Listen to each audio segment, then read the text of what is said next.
Welcome back, folks, to another episode of The Bookworm Mom.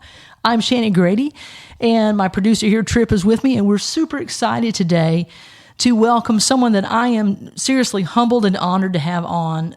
This gentleman almost needs no recognition whatsoever, or not recognition. You would know him. Scott Mann, Lieutenant Colonel, retired, global war on terror veteran, Green Beret, has been deployed all over the world. Very, very recognizable. Oh my gosh, did amazing things. Because he doesn't have enough going on in his life. He goes out and says, you know what, I think I'm going to become a playwright. Because nothing says playwright like being a Green Beret. So, he goes out, he doesn't just write one, he writes two. And he doesn't just write a playwright that you put on in a high school production. He actually gets Gary Sinise to somehow get involved with him. I mean, incredible, just miraculous guy. And then he says, you know what, in my spare time, I think I'm going to write some books. So, and I'm going to find a Marine and start a ballet. Yeah, so right. So that's my next. There you go. Next venture. So then he writes some books, and then he says, you know what, I'm still not doing enough. So let me create this academy where I can teach people and pour into them the knowledge that's been poured into me. Incredible. Still not done. 2021 rolls around. August, we have utter chaos going on over in Afghanistan. Our allies are just being left, and heinous things are happening. Yeah. Once again, now he's a civilian. He says, let me step into the gap one more time and rally some of the veterans and some of the other folks and get our allies out of there. So, I can't say enough about the tremendous work that he's done. But his latest work, I think, might almost be the pinnacle, but I know that this is only the second book in the trilogy. Wow. So today I'm going to be excited to talk about his latest book. It's entitled The Generosity of Scars. And folks, let me tell you what Scott does here. He says, listen, if you think you don't have a story to tell, you're wrong. If there's something that happened to you or that you went through that you think nobody wants to hear about that, nobody can learn from that experience, Scott's going to share with you why that's not true, why your scars can actually help somebody else. Wow. And he even talks about how if your wound is still raw, well, you can't yet teach from that perspective, because I think, Scott, you would agree that's a moment where you're still going through the trauma of getting it healed. Yep. So anyway, Scott, I thank you again so much for being on, and I'm just excited about this, and your book is fantastic. So, just first question, what inspired the title Generosity of Scars? What made you come up? Oh, here's the title. This is what I want to write about. Well, first of all, thank you for that wonderful introduction, Shannon. That means more than you know. And I always, at 57, every day I try to just be Rex and Anita Mann's son. And if I can do that, that's a good day. Yeah, because he was no sloth either. He was not. He's a big reason, for this trilogy of books, and for most of the things I do in my life, he taught me. But the Generosity of Scars, I have to give some props to that title. I guess one would be to my dear friend and mentor, Bo Eason, who is a former NFL football player turned playwright turned actor, and really just showed me in a very dark period in my life that you can transition from that thing that was your passion. And you can even take the things that happened to you in that transition and you can turn them into rocket fuel. And he modeled that for me, and I'll always be grateful to him for it. And he still does.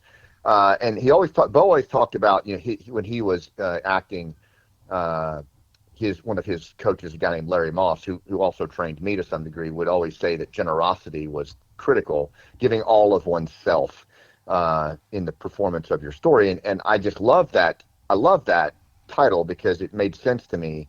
But it felt incomplete a bit, in the sense that what storytelling really makes storytelling so powerful, as I started to study it on the other side of my mental health challenge and suicidal ideation in 2015 after getting out, was I learned that our brain has a mandate to make sense of the world, and it's always trying to make sense of things. And the way it makes sense of things is it uses it's kind of a struggle to resolution model. So we start in struggle, and then we gradually move our way through that struggle towards a new goal. And maybe we achieve it, maybe we don't. But along the way, we learn things and we change. And that is the gold, right? But that gold can only be served with generosity if it is on the heels of the struggle that you went through to get there, because that's what makes you relatable. That's what accelerates trust. And so it seemed to me that if I told the story of my suicidal ideation, and how through that I found storytelling and human connection as a pathway to higher ground, then that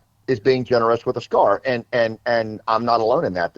Everybody has scars or struggles that could be repurposed into stories that serve others, and that's really where the title came from. Absolutely. Scott, it kind of makes me think back in my time as an educator, particularly working in the Christian private schools. And I was often called upon to get up and give what we call our testimony. And Right. so I think sometimes testimonies very much correlate to what you're calling generosity of scars, because a testimony is where you've gone through a struggle and you've been led through the wilderness, so to speak. I understand this is a trilogy. So, tell us, how does the generosity of scars, how does that build upon the concepts from your first book in Rooftop Leadership? Well, yeah. So the first book is about rooftop leadership and the enemy of human connection called the churn. And rooftop leadership is all about, leveraging our old school interpersonal skills and purpose for human connection to move others onto the rooftops like Green Berets would do in Afghanistan with village elders and tribal leaders. They would build social capital and rapport when risk was low, and then they would leverage that when the stakes were high, and people would go up to the rooftop and fight. And I started calling that rooftop leadership. And the title of the first book in the trilogy is actually Nobody's Coming to Save You, because it's not a doom and gloom book. It's actually a very hopeful book. But what it starts with is this realization that, much like the Green Berets that I served with, is you have to realize that if you're waiting for someone to come riding over the hill on a white stallion to save the day, you're deluded. Yes. Nowhere in no time in our history have we ever been saved like that, at least on the human level. Right. We all have to exercise agency in our life, and we have everything we need. We have the gifts endowed from our Maker.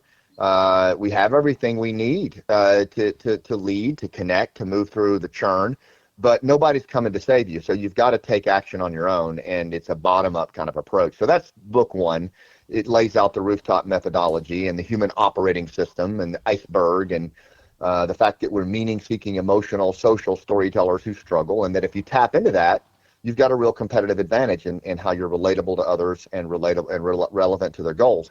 Then the second book is The Generosity of Scars, and that is a true field guide for how to use what I call narrative competence, basically the use of purposeful storytelling in real time to meet your goals, and in particular, the struggle to resolution aspect of storytelling, which is repurposing one's scars into stories that serve others.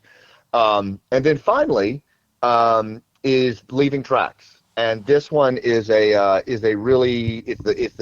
end of the trilogy. It's all about purpose and legacy. I co-wrote it with my dad Rex before he died, the woodsman. Wow, that's awesome. And it's going to be about what he always talked about, is this idea of leaving tracks in the world as we move through life, and the legacy that we leave, and these indelible impressions that serve other people. And nobody modeled that better than my dad.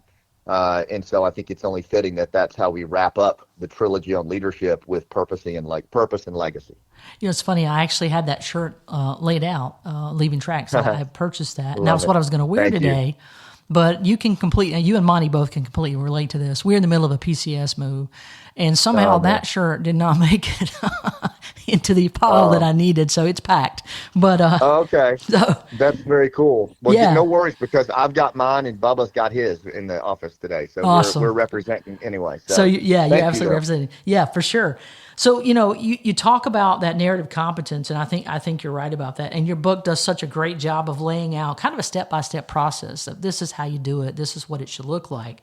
But I'm sure you're encountering this, or you're going to encounter this more often, that there are going to be a lot of leaders who say, being vulnerable, that's going to make me look weak, and I don't want my employees to think that I'm this weak vessel. Yeah. So, how do you show them that line between strategic and generous vulnerability and, then oversharing?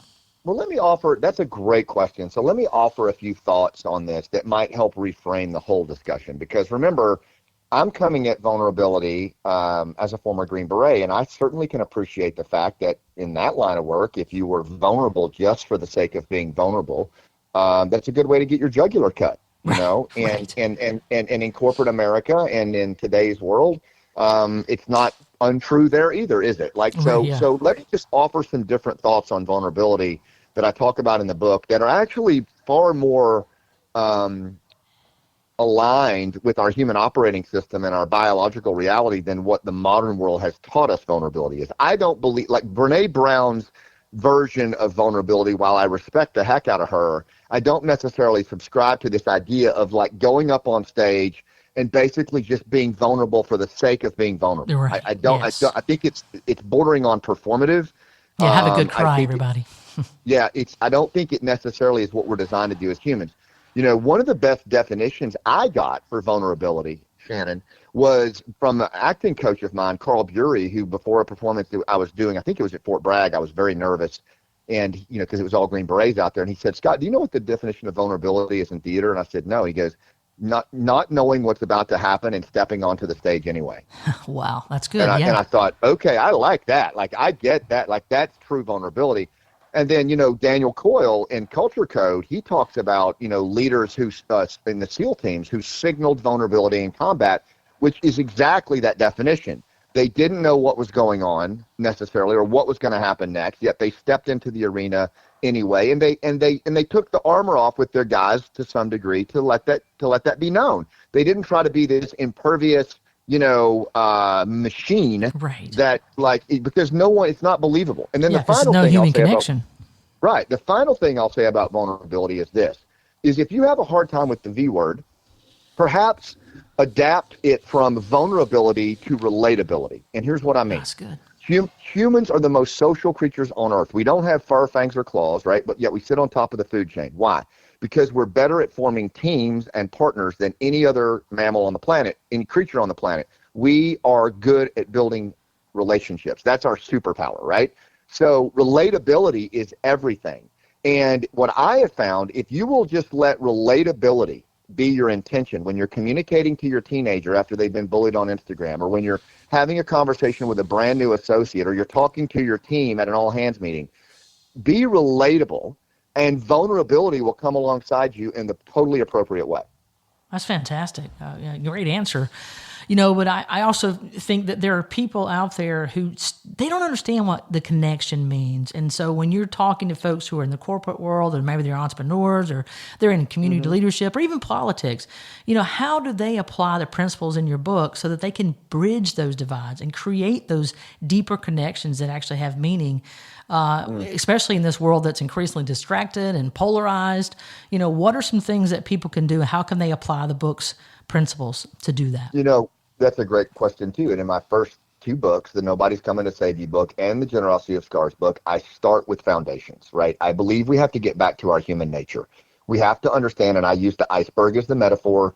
The tip of the iceberg is the modern world, and that's where we live, work, and play. It's everything that we do every day. It's all of the cash flow reports. It's getting the kids to school on time, but it's also the post-COVID hangover. It's all of the 24/7 news craziness that's out there, the social media tribal dynamics that you see. It's all of that. Yeah. And it's very easy to convince ourselves that, okay, you know, that's the only world that there is this modern, but that's just the tip of the iceberg. Below the waterline, you know, the part of the iceberg that sunk the Titanic, right, is the part you cannot see. And that's 80% of our human nature. That's the older, more ancient part of our tribal primal mindset. And down there lives a meaning-seeking, emotional, social storyteller who struggles. And 80% of our humanity is still that. That is still our human operating system. And so if you don't understand and appreciate, as a leader, as a parent, as a coach, that you are meaning-seeking, meaning-assigning, that the person across from you is an emotional creature that needs emotional resonance, emotional access to even come along with you, that they're social in every aspect, that we only operate off social capital. If you don't understand that we're storytellers and that our brain has a mandate to make sense of the world and it does it through story, and that struggle is a biological necessity. We all struggle. We're either in it, we just left it, or we're going back into it. Then you're leaving all this value on the table. So to your question, you got to have a deeper appreciation for our human nature and what's below the waterline of that human operating system. And what's below is meaning, emotion, social connection, storytelling, and struggle. And we need to get better at all of those. Absolutely. You know, it's funny, folks, if you really want to dive a little bit deeper into what Scott's talking about with the book, I cannot encourage you enough to get into his School of Rooftop Leadership, because I know there's a lesson in particular that I signed up for in which you literally talk about that iceberg, and you talk about how we need to address, as you know, that 80% that's below the waterline, because the tip of the iceberg is not what's dangerous, it's what's underneath. That's the kind of the unseen. And you know what, Shannon, to that point, I appreciate you saying that, but I started the School of Rooftop Leadership because my mission is to qualify, train, empower 10 million rooftop leaders in 10 years, because I believe that's what it's going to take to move us off the cliff and leave our kids a better world than what we found. And this means having deeper, more profound purpose, better human connection skills, and more narrative competence. And at School of Rooftop Leaders, you go to school, SKOL, it's totally free. You can register for free. And then the School of Rooftop Leadership is free. And we're a community of about 350 people now, all with this like-minded appreciation for deeper human connection. And nobody's coming to save you. Get the book. There's a 30-day challenge that goes along with it that's totally free, only found on School of Rooftop Leadership. And then Generosity of Scars, when you're done with that, pick that up. There's a 7-day Scar Story Challenge, totally free, real high production quality. Like, you're not going to find courses like this that are completely free. Yes. And there's a great community in there that will weigh in with you, that will collaborate with you peer to peer. I mean, if you truly look around your world and your community today and you're like, I don't like what I'm seeing, I don't like where this is going, it feels wrong, then you need to get in that community you just talked about, because there's a lot of people in there that feel the same way. Yeah, and listeners, I got to be honest with you, full disclosure, I've been in that community now for well over a year, and I love it. And there's been some times I've had to kind of step away because of life. But it never fails that the moment I step back in, it's like I never left. I can make those connections. They just spark right back up again. And it's just such a great, and I'm an old school teacher. I'm a retired teacher. So absolutely want to be one of those folks you're talking about, going out and kind of spreading the good word, if you will. Yeah. So I'm excited about it. Now, you mentioned it earlier, talking about the churn, and that's probably one of the most powerful ideas that your book puts in there, is that these scars help folks to rise above that churn. And boy, is it churning right now. Here in South Carolina, we're in the political fight of many people's lives, as the race for governor, the race for U.S. Senate, et cetera. So, in a world, Scott, that's dominated literally by short attention spans, that's where you get TikTok videos that are just brief, and all the superficial content. How can someone make their scar story break through all that noise and create a lasting impact? I think, okay, so here's where I flip it a little bit. First of all, as far as your scar story goes, there's so much noise right now, Shannon, that how do you raise your voice above the din, right, and in an authentic way above, and so that to a frequency that is heard, right? One of the first things that I found in Special Forces that I think is very replicable in the churn that we live in here at home is it's not necessarily the stories you tell in the beginning, it's the stories you ask to hear, right? So if you want to bring the emotional temperature down in a room, if you want to bring the emotional temperature down on social media or wherever, is to try to see the pictures in the head of the other person, to try to see the pictures in the head of the other party, the pictures in the head of the Democrat, the Republican across from you, the person that disagrees with your position on immigration, the person that just disagrees with you in for some reason that you don't even know. And the way to do that is to ask thoughtful, open-ended questions that let them respond in story. Questions that, as Chris Voss says in Never Split the Difference, calibrated questions that start with what and how. What's going on? How did we get here? What do you think we should do next? What's your take on this? How do you think we need to proceed from here? What do I need to do about this? Just those questions like that. And then okay, a follow-up question. What do you mean by that? Can you go deeper on that? No one does this anymore. And then listen like your life depends on it. Yes. Let them respond in story. And what you're listening for specifically are the goals and the pain, because that's how we navigate the world. We navigate the world on goals, because goals are manifestations of meaning, and we have a mandate to seek meaning and assign meaning in our lives. Goals are how that manifests, and pain are simply the obstacles that are in the way of our goals. So as a leader, I want to be relevant to goals and relatable to pain. And if I'm not relevant to the pain and relatable to the pain and relevant to the goals of my teenager as he's dealing with addiction, then what am I doing? Right.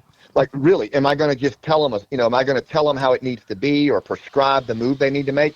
Like, that's unwatchable people shut you out. So my point is, use questionology in the beginning that let the other party tell you their story. And then when you think you've got it, reframe it to them. And if they say something like, that's right, yeah, that's it, then, hey, would it be okay if I share with you my position on this? And then you tell your story. And that story should be a scar story, a story that's rooted in struggle or a pivotal moment that you went through and that makes you relatable to this other person, and then talk about how you changed and what you learned. And guess what will happen at the end of that? You'll probably have shared perspective with that other person, and that's a pretty good place to start. Yeah, you know, so many times we, and I include myself in this, we have this bad habit of we ask the question, but we don't ask the question because we intend to listen to the answer. We ask the question because there's something that we want to follow up with. We don't care what you really say. We've already determined whatever your response is, we have a response to it. And, you know, I'm sure you've heard this as well. My pastor used to always say, there's a reason God gave us one mouth and two ears, because we should be listening more than we're speaking.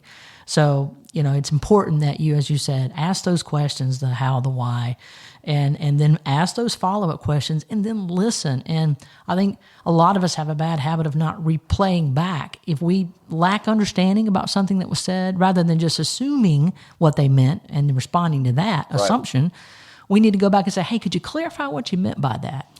So that's spot on, Scott. Great advice.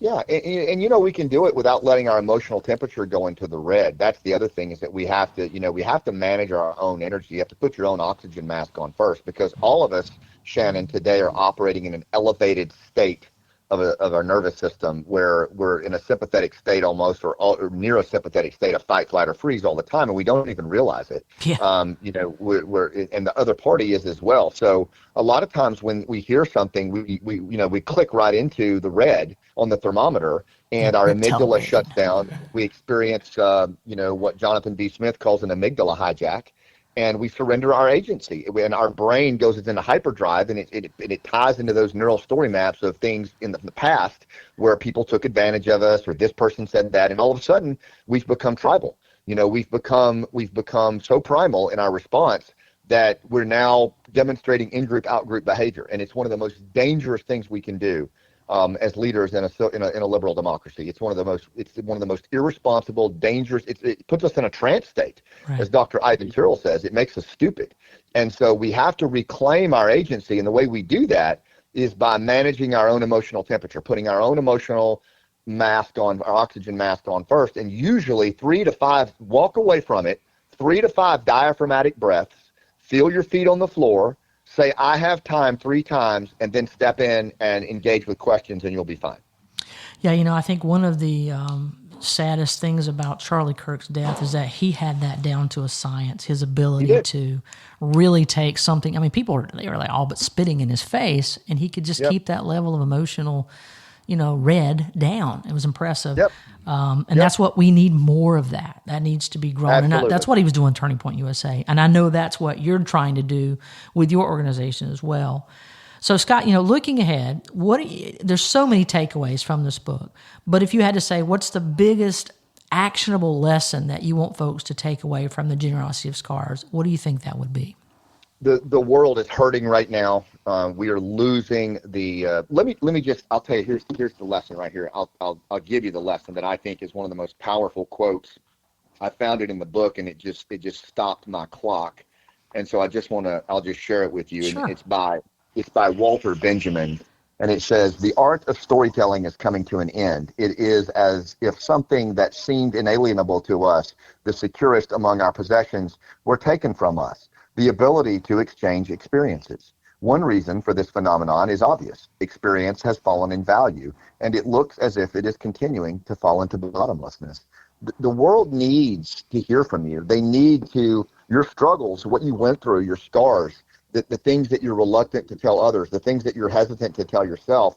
Those are the very things that someone else across from you is going through right now. Your client, your prospect, your employee, your child. And they've never felt more alone. They've never felt more disassociated from the world. They've never been more in their phone and disconnected from the natural world. And the only thing that can pull them back oftentimes is a leader who has the generosity to share their own scar in the service of someone else, to let them know that they're not alone, that they've been through it too, and that it's going to be all right, and that there's a pathway forward. And that's it. And it is hard. It is scary. Instinct is not enough. You need to train on it. You need to train on how you design and deliver those kinds of stories in this time of churn, or you'll just get swallowed by the noise. But if you train on it and you just take this book, you can self-implement, and you can put stories into the world, whether it's presentations at work, TED Talks, or even just coaching your travel ball team. Be generous with your stars, because the world needs what you've got. Absolutely. Well, Scott, I don't know what else you got coming. I mean, I know you've got the third book in the trilogy, but I'm not sure what else you can put on your plate. But I hope, a little pencil note here, we are PCSing back out to Hawaii, and I know I mentioned this to Monty in emails. I'm going to do everything I can to get you out there, because there are a lot of veterans out there. We have every branch of services located out on Oahu. And so if there's any way possible that I can get you out there to do your 11 days especially, I think that would be really impactful. We would love to. And let me know. It travels pretty easy, Shannon. And for anybody that's interested, 11 Days is touring right now. If you go to tspineapple.org, all the travel dates are there. Yeah, I think I was gonna try to make the one in Virginia. I believe it's on the 18th. Is that correct? On June 18th? Yeah. If you do, let me know. Let me know, please. Yeah, that's gonna be my birthday present to myself. So, all right. My husband and our son flew out literally this morning, dropped them off at the airport. They're heading on back to Hawaii. So I thought, hey, I'm free. Wow. Household goods should be picked up, and I essentially should have no encumbrances. So I'm going to do my best to make my way to that event. I'd really love to see it. So fingers crossed I get there. Yeah, fingers crossed. If you are coming, let me know, and I'll make sure Carrie gets you seated right up there with our crew. Outstanding. I will certainly reach out and let her know that. Scott, thank you so much. Folks, I mean, if you haven't had the chance to pick up the book yet, don't wait. Rush out. You can get it. We'll include the link in the comment section here. The Generosity of Scars: How Your Stories of Struggle Can Change Lives, Especially Your Own, by Scott Mann. Scott, thank you so much again. God bless, Godspeed, and I can't wait to see what comes next. Thank you so much, Shannon. You have a great one. Well, thank you so much, Scott. And this has been another wonderful episode of The Bookworm Mom. And I just wanted to remind our listeners that this June is our month that we are hanging out with tin cups in our hands for Project 2027 campaign. So go to libertycrackmedia.com/project-2027, or if you're like me, just go find the menu and hit that Project 2027 page and see if you can read, see if you like what you see, and then hit that donate button. And I want to remind people that on Flag Day, this Sunday not this Sunday, but the coming Sunday, 14th. June 14th, from 10 a.m. to 6 p.m., we're going to have like a little mini marathon. It's going to be a YouTube presentation that we're going to have that's going to be live for everyone to entertain themselves, have some fun, and show you all the efforts of our fundraising. So once again, thank you, everybody, and enjoy another episode of The Bookworm Mom.